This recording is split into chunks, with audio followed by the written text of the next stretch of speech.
Mabuksan ang dalang kapatid Chief Justice Renato Corona. Naiwasan daw natin na magkaroon ng constitutional crisis kung saan pwedeng mabaliwala ang kapangyarihan ng hudikatura.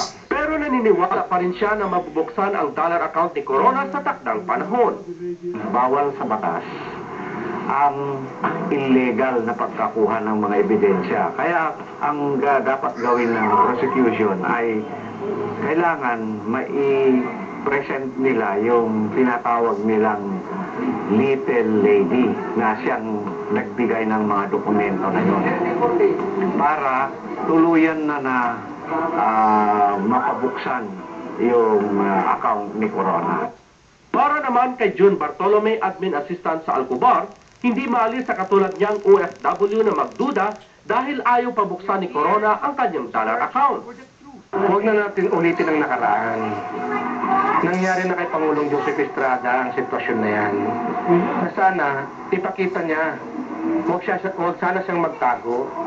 Ipakita niya kung anong meron siya para hindi magduda ang taong bayan.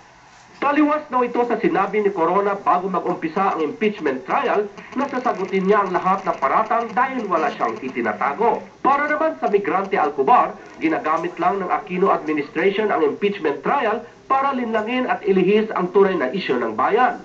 Ang isyu ay yung patuloy na pagtaas ng mga presyong bilihin, trabaho sa sariling bansa, kundi ang export policy, pamahagi ang lupa ng Hacienda Rosita para sa mga mahihirap na magsasaka. Natabunan din daw ang isyu tungkol kay retired General Jovito Palparan na sangkot daw sa mga extrajudicial killings, political harassment at human rights violation sa ilalim ng Arroyo administration. Kaya naglunsad sila ng online petition para hikayatin si Pangulong Aquino na tutukan ang madaliang pag-aresto at pagpapakulong kay retired General Jovito Palparan.